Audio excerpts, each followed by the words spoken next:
I am just a country bumpkin. While I was up in the mountains gathering herbs, I was suddenly stopped by a refined, aloof woman who brought people with her to block my way. She told me that I was actually the second-generation heir of a wealthy family, that I had lost my memory and wandered outside for 3 years. Now she had specifically come to take me back to the Wang family. I was standing there completely dumbfounded when a row of magical bullet comments suddenly appeared before my eyes. On them it said, "It's over. The male lead has been amnesiac for 3 years, he already married that tribal girl.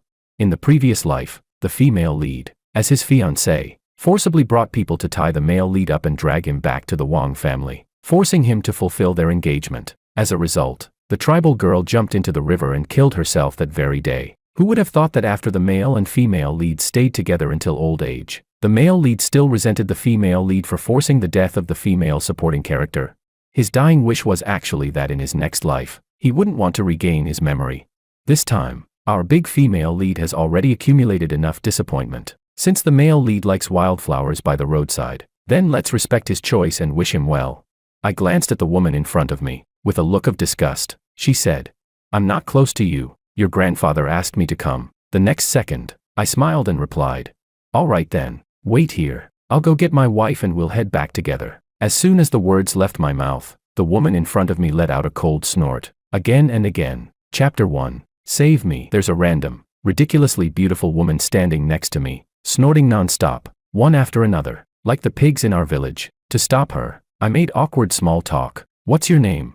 The woman lowered her eyes and said in a cool voice, "Willow." At that moment, the bullet comments started flooding in again. Sigh. The female lead is so pitiful. They were childhood sweethearts. Who doesn't remember that on his 18th birthday, George pointed at Willow and said he would marry her? The female lead treasured the promise her whole life. So later, even after the male lead fell in love with the tribal girl, the female lead still couldn't let him go. That's why she came to force him to honor the engagement. In their previous life, they treated each other with polite distance for a lifetime. The female lead, a rich young lady who had never lifted a finger to do housework, managed the household for him, washed her hands to cook meals. And what did she get? She never managed to warm the heart of that ungrateful wolf of a male lead, not even until her death. Luckily, the female lead has been reborn. She's already accumulated enough disappointment. In this life, she won't have any entanglements with the male lead.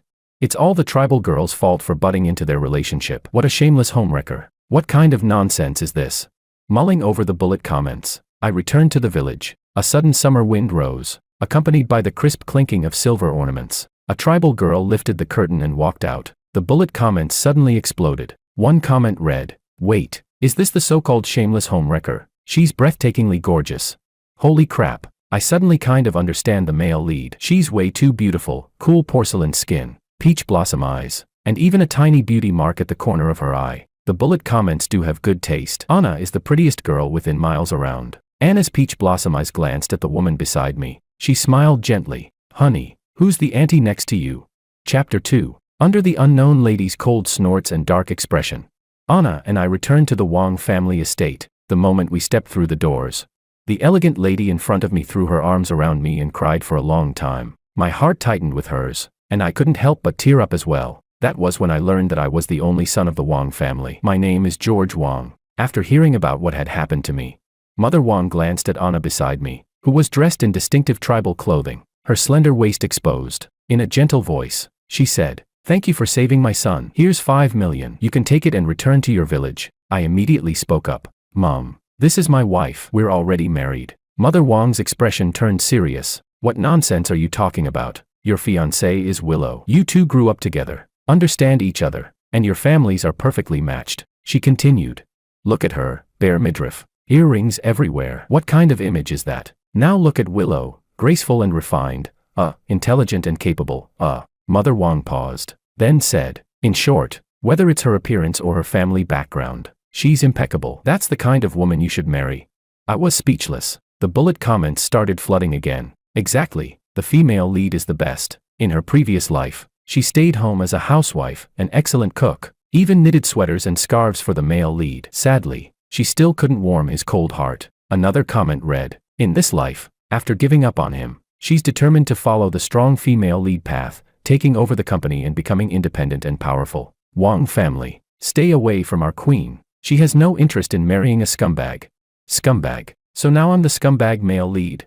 I thought about Willow's cold attitude just now and hurried to distance myself from her. However, before I could speak, Willow's clear voice rang out. She set down her teacup, her expression dignified and gentle. With a slight smile, she said, "Auntie, please don't say that. You're making me embarrassed." Behind me, Anna hooked her little finger with mine. Her eyes shimmered with moisture. Unable to bear it, I spoke up. "Mom, Anna saved me. For the past 3 years, she's taken care of me. Let's talk about this later." I smiled and added, "I've been back for half a day already, and I'm starving." I knew Mother Wang wouldn't accept Anna so easily, but Willow didn't intend to marry into the Wang family either. Once I told Mother Wang about Willow's true attitude tonight, she wouldn't think this way anymore. Realizing I was still hungry, Mother Wang finally took her seat. Anna sat down beside me, looking a little wronged. Chapter 3. To welcome me back. The dinner was lavish. One of the dishes, mango shrimp balls, looked pretty good. Anna loves sweets, but she was too shy to serve herself directly, so she carefully picked up a shrimp and placed it into my bowl first. Seeing how awkward and restrained she looked, I couldn't help but feel a pang of heartache. She said softly, "Gio, you eat this." Just as Anna was about to put the shrimp into my bowl, a cold voice cut in. "Housekeeper, please have this dish removed." I was still confused when Mother Wang smiled and explained, "George is allergic to seafood." The housekeeper is new and didn't know. I forgot to remind her. Luckily Willow remembered. Mother Wang shot Anna a glance, her voice rising even higher. "George, when you were little, you and Willow were childhood sweethearts. Don't you remember? You even gave Willow a nickname, Little Bunny. You always made her stay overnight at our house back then. Even now, there's still a room for Willow here." Mother Wang went on and on about the sweet memories of our childhood. The bullet comments started scrolling again. "Oh, what's going on with the female lead? Didn't she say she doesn't care anymore? Why does she still remember that the male lead is allergic to seafood?" Another comment replied, "Cut her some slack. That's muscle memory. In her previous life, she took care of him for an entire lifetime." I noticed Anna's face growing paler and paler. I hurriedly said apologetically, "I still don't really remember any of that." As soon as I finished speaking, my gaze fell on Willow, who was sitting across from me. Her hand, which was holding the cup, paused slightly. She lowered her eyes, as if hiding some emotion. She looked somewhat downcast. After dinner, a sudden torrential rain poured down. At Mother Wang's insistence, Willow stayed the night. The Wang family has a room reserved exclusively for her, right next to my bedroom. The rainstorm came fast and fierce. Late at night, Willow sat by the bed and opened the bedside drawer. Inside were all sorts of things related to George. The first certificate they won together in a 3-legged race, a little rabbit George made out of clay. He had teased her, saying it was her, calling her his cute little bunny, and the pinky ring George had given her. Willow still remembered George's clear eyes as he smiled at her and said, "Willow, I'll give you this for now, so I've claimed you. Next time, I'll replace it with a diamond." The cold ring was pressed against Willow's chest. The chill instantly snapped her back to reality. In her previous life, she had worked tirelessly, managing the household day after day. Yet she had never been able to warm George's heart. She still remembered his disappointed voice before he left. "Willow, I don't owe you anything anymore. In my next life, I don't want to regain my memory." Willow thought to herself, "George, in this life, I'll grant your wish. I won't cling to you anymore." She let out a cold snort. She packed all those things into a cardboard box and struck a match. Watching the blue flame lick at the box, Willow revealed a relieved, almost exhilarated smile. "Ah, wait a second. Setting a fire indoors isn't safe. It's a fire hazard." Willow immediately extinguished the flame. She checked inside. Fortunately, the certificates hadn't been burned. Only then did she feel at ease. The bullet comments fell silent for a moment before flooding in again. "Don't tell me the female lead can't bear to let go." Another comment shot back. "Impossible. Absolutely impossible. She's long since given up. Open flames indoors are a safety hazard. Our queen is a clear-headed, independent woman now, not some love-brained fool. She just doesn't want to start a fire. That's all." Another comment added, "The flame barely licked the box before it got put out." The next one replied, "Good night, little flame. Hope to see you again next time." Chapter 4. While Willow was wallowing in self-pity, a young girl's aggrieved voice drifted over from next door. It carried a bewitching sweetness in the night. Anna spoke coquettishly. "Gio, will you hold me? Anna wants you to hold her. Do the little bells sound nice? When Gio moves, they'll ring." She added softly, "That Willow looks so fierce, so cold. Her body definitely isn't as warm as mine." Willow's face instantly turned icy. The bullet comments began scrolling wildly. "Wait, this Anna has way too much service awareness. Where exactly are those bells? It's so hard to guess." Another comment followed. "This is outrageous. In the previous life, Anna wasn't brought back to the Wang family, so this never happened, and now the female lead has to hear this. Someone replied, "Relax, our queen won't care. In this life, she'll just respect his choice and wish him well, stay aloof, act deaf and blind." However, before the bullet comments even finished scrolling, Willow shot to her feet. She pushed open her door and strode across the hall. The elegance and composure were gone from her face. Bang, bang, bang. She pounded on the door opposite hers. The sounds inside abruptly stopped. I hurriedly threw on a coat and opened the door. Standing outside, I looked at Willow's dark expression in confusion. "What's wrong?" I asked. Willow's face was as cold as unmelting frost. Her voice was tight with restrained anger. "George, even if you've lost your memory, I have the obligation to remind you. The formal announcement of the broken engagement between our two families has not yet been released. I am still your fiancé. The Wang family and the Lu family are both prestigious households. If such indecent noises were overheard by the staff and spread outside, tomorrow's stock price would be affected. Please conduct yourselves with dignity." She bit down especially hard on the last few words. I instantly felt embarrassed. We had been married for 3 years. We're adults, this is normal. But she was right. It really wasn't appropriate. I said awkwardly. "Sorry, we'll be more careful." "You'd better," Willow replied coldly, then turned to leave. From behind me, Anna lazily said, "I want some water too. I'll walk Auntie back on the way." Anna slipped on my coat and followed her out. When the two of them reached Willow's door, Willow suddenly turned around. The noble, indifferent look on her face was now filled with disgust. In a voice only the two of them could hear, she said to Anna, "Shameless." Anna froze for a moment. Willow pressed further, her tone sharp with hatred. "Have you no dignity at all?" Anna's eyes curved as she smiled. She let out a soft laugh. "I have the capital to act this way. It's better than being some menopausal old woman." At the moment Willow turned away, Anna's fingers moved ever so slightly. The bullet comments exploded again. "Holy crap, that backwater tribal homewrecker cast a goo creature. Wait, she really knows witchcraft. Don't panic, everyone. It's just a love goo. It'll only make the female lead burn with desire at night. As long as our queen stays strong, cuts off love and emotion, the goo won't affect her." Another comment appeared. "Our queen is as detached as a chrysanthemum in autumn. She'll definitely be fine." The author explains that a goo creature is a kind of sorcery practiced by certain minority tribes, in which insects are used to control people. Chapter 5. The moment I heard that Anna had cast a goo creature on Willow, I immediately demanded that Anna hand over the antidote. Anna lowered her head like a pitiful little kitten. Her eyes were moist as she said, "Gio, she was the one who insulted me first.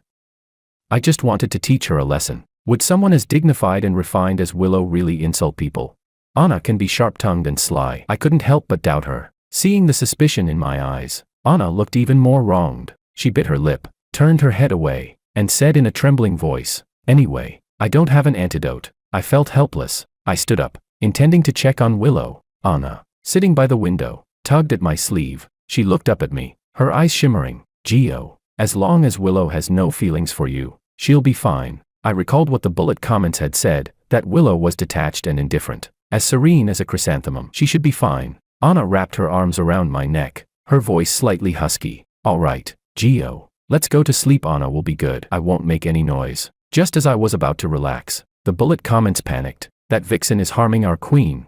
The female lead is delirious from the burning heat. She's rolling around on the bed, slapping herself to stay awake. So pitiful. Sob, sob, sob." Another comment followed. "When is the plot twist coming? I don't want to see the female lead suffer anymore." True, everyone has desires. It was normal for Willow to be affected by the goo. I hadn't thought it through carefully enough. I gently removed Anna's arms and said calmly, "The antidote. Anna, you know I won't repeat myself a third time." Anna blinked her peach blossom eyes. Most of the time, her more malicious side took over, but she always listened to me. She slipped off her silver bracelet and placed it in my palm, speaking softly. "Just brush it against her face and it'll be fine. Gio, come back quickly." With the antidote in hand, I walked next door. As I reached the door, I heard Willow's voice. Unlike her usual cool tone, it was low and husky now, as if she were suppressing something. I knocked and said, "Willow, I've brought the antidote." The moment I pushed the door open, a soft body collided into my arms. I staggered back 2 steps and fell onto the sofa, barely having time to react. Willow bit down on my shoulder. It was almost a retaliatory bite. Her voice trembled as she said, "That bitch, how did she seduce you?" Her voice broke. I felt a tear fall onto my shoulder. The effect of this goo is way too strong. I quickly lifted the bracelet and brushed it against Willow's cheek. We waited a few seconds. Our eyes met. Her pupils were dark and unfathomable, like an undercurrent swirling silently beneath the surface. Impossible to read. The next second, footsteps echoed from outside the bedroom, Anna's. Willow seemed to hear it. She swiftly locked the bedroom door from the inside. Then, right in front of me, she threw the key out the window. I looked at her. Her cheeks were flushed, her breathing uneven. The antidote didn't work. I started.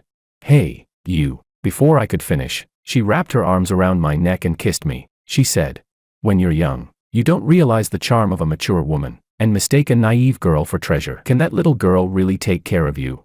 George, in the previous life, you never once touched me before you died. In this life, I won't keep waiting. In 2 lifetimes, I've always been a first. Why? Why should I be? I hate you. You hate me too, don't you? Then let's spend this life hating each other. Bitter fruit is still fruit. Willow's tears streamed down from her eyes. She was sitting on my lap, her whole body trembling. Then, she started. Smack. Through gritted teeth, I said. Willow, why are you doing this? Smack, smack. She choked out between sobs. We're engaged. I'm your little bunny. How could you forget me? Smack, smack, smack. Crying, she went on. George, my heart hurts. You like that bitch so much. Fine. I'll let you see her. Okay, you can stay with me Monday through Friday, and give her Saturday and Sunday, she said. But, George, I have to be the official wife. Oh my God. Willow was slapping herself while crying. The sharp sounds of the slaps mixed with her sobs. I felt like my head was about to split open. The bullet comments were losing their minds laughing. I'm dying. Weld the door shut and throw away the key. 1 man and 1 woman alone in a room. I thought we were about to watch something forbidden. And Willow, you locked the door just so you could cry louder. Is this for real? I already took my pants off and this is what you're showing me. I wanted to see a possessive, obsessive female lead forcing love. Another comment read. Stop slapping yourself. What if you slap yourself to death and have to reincarnate again? The next one replied. Face said, speak for me. The last comment said. Seriously, Willow's like this and the male lead can still stay composed. Are you even capable? Never mind, you're actually a gentleman. I was speechless. Chapter 6. I quickly pulled her into my arms, stopping her from hitting herself. She quieted down instantly, like a small, broken animal that had finally found a place to belong. She leaned against me and gently rubbed her cheek against my palm. Her tears were still damp and warm. Time flowed silently. After about half an hour, I felt her trembling body gradually relax. The frightening flush on her skin slowly faded. The effect of the goo poison had finally passed. Willow, still in my arms, shifted slightly. Then her body suddenly stiffened. I lowered my head just as she looked up, our eyes meeting. Willow sprang out of my embrace. Because she moved too quickly, her head knocked hard against the cabinet behind her with a dull thud. Tears welled up from the pain, but she stubbornly endured it without making a sound. She quickly turned her back to me, fumbling as she straightened her clothes. Then, seemingly out of nowhere, she produced a compact powder case. Feigning composure, she touched up her makeup. Her voice became deliberately cold and distant. Just now, I was poisoned. What I said was not my true intention. Her voice was still slightly hoarse. Then her gaze slowly drifted away from me. You should go back. Don't keep her waiting. Her tone was intentionally stiff. I fell silent, mainly because she was acting so contradictory it was giving me a headache. I rubbed my lips, they were swollen from her kissing just now. Noticing my movement, her cheeks visibly flushed red, she let out a cold snort. I won't tell her about what happened tonight. I don't want to ruin your relationship. Thinking that none of this would have escalated like this if not for Anna, I said awkwardly. I'll make it up to you. But Willow misunderstood. She immediately flared up in anger. You think I'm threatening you? You think I'm some mistress trying to claw my way into position? What kind of person do you take me for? I hurried to explain. That's not what I meant. But she wouldn't listen. Lifting her chin proudly, her phoenix eyes cold and noble, she declared on her own. George, I'm not some naive, love-brained fool. I can cook and manage a household, but I can also carve out a world of my own. I won't stoop to fighting over a man out of jealousy. Chapter 7. After Willow left the Wang family.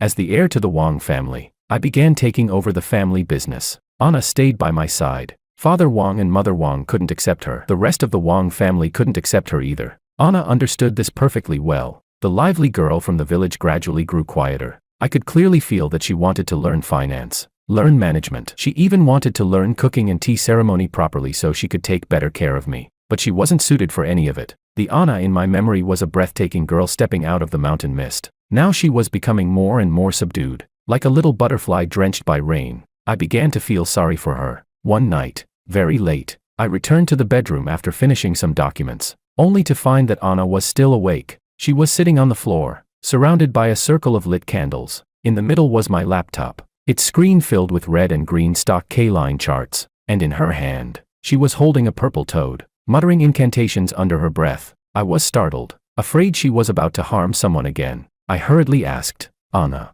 what are you doing?"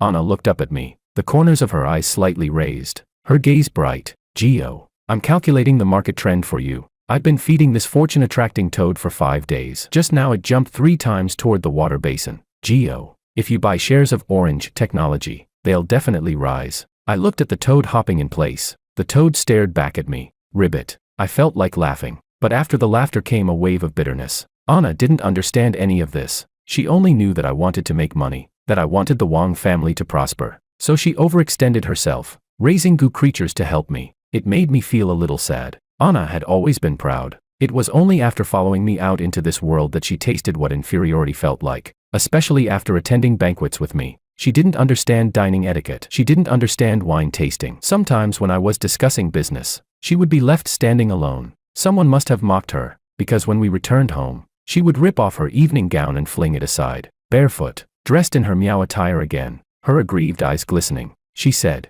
"Gio, I'm not as good as Willow. She's well matched with you. She can help you manage the company and has so many topics in common with you," she said. "Anna only knows how to sing mountain songs, braid headpieces, and cook for you." She walked over and buried herself in my arms. As if suppressing some deep sorrow, she took out a red pill. Her voice trembled as she said, "Gio, this is a love-forgetting pill refined from poison insects. As long as you eat it, all feelings will be forgotten. Anna doesn't want to hurt anymore." Her voice was eerie and fragile at the same time. I was startled and quickly asked, "Anna, you're going to take it?"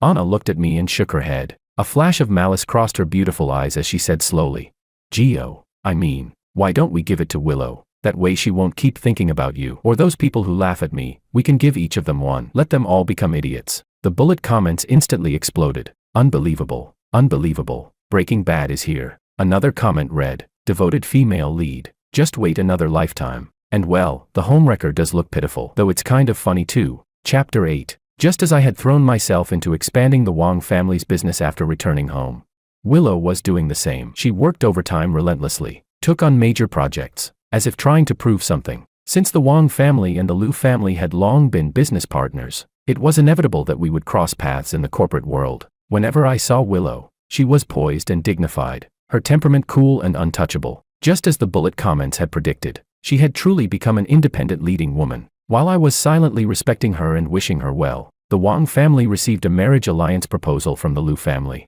The conditions offered by the Lu family were extremely generous, impossible to refuse. 30% of the shares. I couldn't quite understand Willow anymore, so I took the initiative to ask her out for a private talk. We met at a highly discreet private club. I brought Anna with me. When Willow saw Anna following behind me, her phoenix eyes swept over her briefly. She didn't even bother lifting her eyelids fully. In a cool voice, she said, "Next month, our families will proceed with the marriage alliance. The Lu family is willing to offer 30% of the shares as a gesture of sincerity. Of course, if you refuse, then for the South City project, Wang Corporation can look for another partner. But when Wang Corporation's cash flow collapses and you come begging me later, the terms won't be this generous," she continued. "As far as I know, you and Anna never registered your marriage legally. You are single. There is no need for you to have other concerns." At this point, her gaze lightly fell on Anna. "As for her, if you truly insist, you can keep her around like a pet." Willow lowered her eyes and took a sip of tea, carrying herself with the composed authority of the official wife. The bullet comments lit up. Didn't she say she was going to be an independent queen focusing on her career? Why is she getting married again? Another comment replied, "You don't get it. Before, she longed to be loved. Now she no longer seeks love. She's treating the male lead as a business partner and the marriage as part of her career. As long as she doesn't divorce him, anyone outside will always be the other woman." Wow, our queen is truly clear-headed.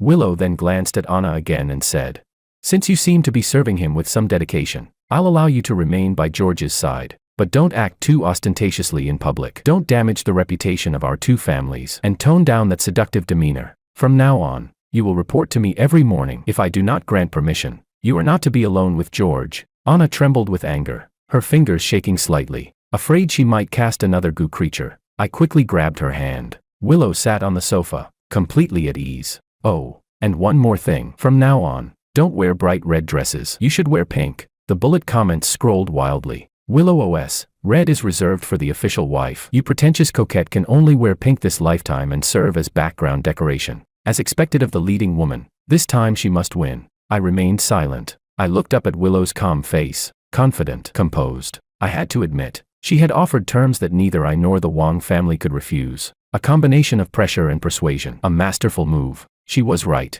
Anna and I had never registered our marriage legally. I was single. It didn't count as a formal marriage. And even if there were a marriage certificate, so what? Strip away emotions. And a legal marriage is ultimately just a property contract. But Anna. Chapter 9. My silence made Anna's face turn pale, but she still stayed close beside me, clinging obediently. I said calmly, I will carefully consider the conditions you proposed, but if you're hoping that this marriage alliance will make me fall in love with you, I can't do that. My memory hasn't returned. As far as you're concerned, I'm willing to cooperate, but there's no emotional foundation. I glanced at Anna beside me and added firmly, and Anna is not a pet. She is a free person. Please show her some respect. I know you've suffered too, but 3 years ago, Anna was the one who saved me. Anna has the kind of personality that takes a mile when given an inch. She immediately wrapped her arms around mine and raised her beautiful brows provocatively at Willow. Willow's hands, resting on her knees, tightened abruptly. Are you rejecting the marriage alliance? She asked. I answered decisively. No, because this is an agreement between two families. It's an integration of assets. I am George Wang, the future heir of Wang Corporation. I'm a practical man, not someone who chases illusions. Just as she can define marriage in legal terms, why can't I deconstruct marriage through profit and interests? As a businessman, I know very well that compared to romance and passion, power and money matter more. If what the bullet comment said was true, that in the previous life she tied me up and forced me back to the Wang family to marry, leading to Anna's death, then my statement about not wanting to regain my memory must have had a purpose. Considering that I said it on my deathbed, I was probably the one who died before Willow. Perhaps I said it deliberately to make her feel guilty, so she wouldn't seize all my assets without restraint. The moment I finished speaking, a flicker of joy flashed in Willow's eyes. She quickly lowered her gaze to conceal it. As for Anna, if she could understand, I would eventually give her an explanation. If she couldn't accept it, I still wouldn't treat her unfairly. I turned to her and said, Anna, you are my family. You are free. If you choose to stay, you don't have to follow Willow's rules. There are many rules here, but I can protect you. If you want to return to the village, I'll give you 30 million. I also hope you'll find your own happiness. Anna looked at me seriously and said, if Geo doesn't leave, then I won't leave either. I'll stay with Geo.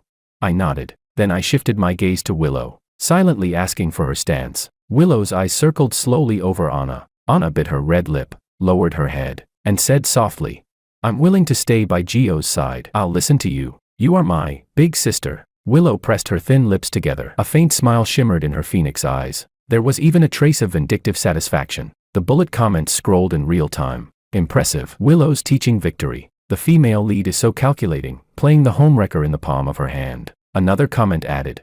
Willow thinks she's winning big, but she's basically throwing herself at him for nothing. Chapter 10. The marriage alliance between the two families proceeded quickly. On the wedding day, Willow wore a custom-made wedding gown. Her figure was graceful and striking. Even her usually glacial expression softened into a smile. She had poured a great deal of effort into that gown. According to the bullet comments, some of the embroidery had been stitched by her own hand. Anna did not appear. She had taken a goo creature and forced herself into a deep sleep for 3 days and 3 nights. I felt sorry for her, and silently resolved that I would never treat her unfairly in the future. To be honest, Willow was indeed well suited for marriage. She was an almost flawless woman. Outside, she was an asset to my career. Inside, she cooked and managed the household impeccably, so perfectly that there was nothing to criticize. Except that in bed, she seemed somewhat inexperienced. That night, the lights were dim. Willow half knelt in front of me, carefully massaging my legs. I looked down at her. Her fingers were cool, trembling slightly. I could feel her nervousness. I lifted her chin and leaned down to kiss her lips. Her entire body tensed. I smiled and said, Willow, I've forgotten many things, but my heart seems to still remember you. It's beating very fast. Could you help me calm it? Before I could finish speaking, she leaned in closer. As Willow rose, I heard the faint sound of bells colliding. Clink. Was it Anna?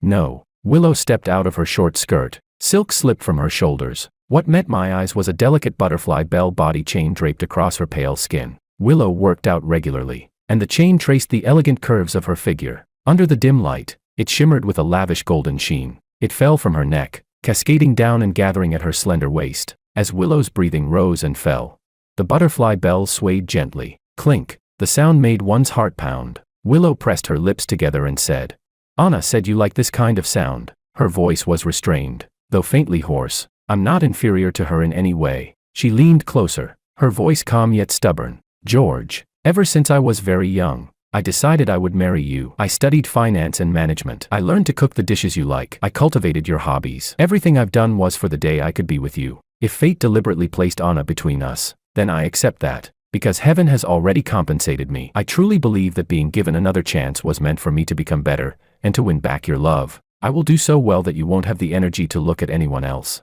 The bullet comments began scrolling again. "You can't step into the same river twice, but the female lead insists on repeating history. Female lead in the first second, this life I'll respect his choice and wish him well. Next second, I will win back your love and make you see no one else." Another comment read, "Wait, doesn't anyone think she's calculating? Anna wears silver, and since she sees herself as the official wife, she wears gold." As the comments flashed by, Willow placed the end of the chain into my palm. She said softly, "My loyalty, my pride, everything I have, tonight, I entrust all of it to you. I have no regrets." Chapter 11. Extra story. Last night was a bit too ridiculous. Anna, trying to win favor, insisted on performing one of her mountain song dances. Only, as she danced, the atmosphere gradually changed. Recently, Willow Lu had been planning to transition the Lu family's business toward the Wang family. She wanted a child, so the child would have the best possible security. So she had been coming home very late. When she returned that night, somewhat displeased, she joined in. The commotion lasted the entire night. The next morning, when I woke up, I saw Willow already dressed neatly, sitting on the sofa, making Anna stand facing the wall in punishment. When she saw me come downstairs, she rose naturally, adjusted my collar, and tied the tie I would wear to today's conference. While fixing my tie, she didn't forget to reprimand Anna. "Anna, restrain yourself," Anna protested. "Why? Gio likes me." Willow gave a cold laugh. Her phoenix eyes narrowed slightly, her presence oppressive. "Because he is the head of the Wang family, and my legal husband. George has a business negotiation and a banquet today. If my husband lacks energy because of you, you'll answer for it." Anna was completely suppressed. She puffed up her cheeks in anger. Her watery peach blossom eyes turned toward me for help. I pinched the bridge of my nose and said, "Anna is 3 years younger than you. She's simple-hearted. Can you stop picking on her?" Willow's hand paused. She let out a cold snort. "Fine, you may stand up for now. I'll deal with you later." Anna immediately ran to me and wrapped her arms around mine. "Acting spoiled," she said. "No need for you to intervene. I'll punish myself tonight." Well, that night, Anna did indeed reflect on herself. In the 5th year of our marriage, we had a son. He was cheerful and lively. His name was Mario. When he turned 3, Willow and I took him to an interview for the most prestigious kindergarten. The interviewer asked about his family members. Mario sat upright in his chair, blinking his big eyes as he spoke loudly. "Thankfully, we had rehearsed this question at home," he said. "I have a daddy and a mommy. Mommy teaches me to read, write, and play the piano." Suddenly, the little chubby boy tilted his head, blinked, and held up 2 pudgy fingers. In a sweet, innocent voice, he declared, "Oh right, I have 2 mommies." "What the?" I quickly signaled Willow to cover his mouth, but the child, oblivious, continued loudly, "The bad mommy makes me learn English and always hogs daddy. She won't let daddy tell me bedtime stories. And not only that."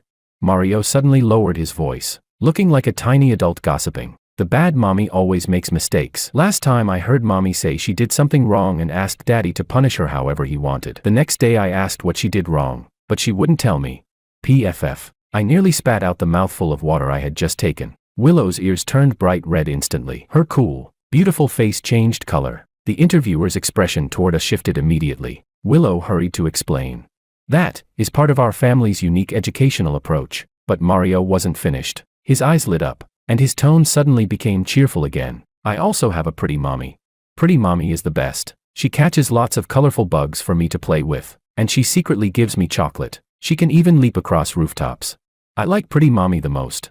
The interviewer looked utterly confused. Willow bit her lip, then revealed a graceful, composed smile. She said, "The child was talking about our nanny. She's relatively young and dotes on him too much, so he got the wrong idea. When I get back, I'll definitely set the household straight." The words, "set the household straight," were spoken through gritted teeth. The bullet comments were laughing like crazy. Some bullet comments read, "Unbelievable. The female lead can still keep the situation under control for now. When she gets back, She'll punish her son and make him copy texts together with Anna.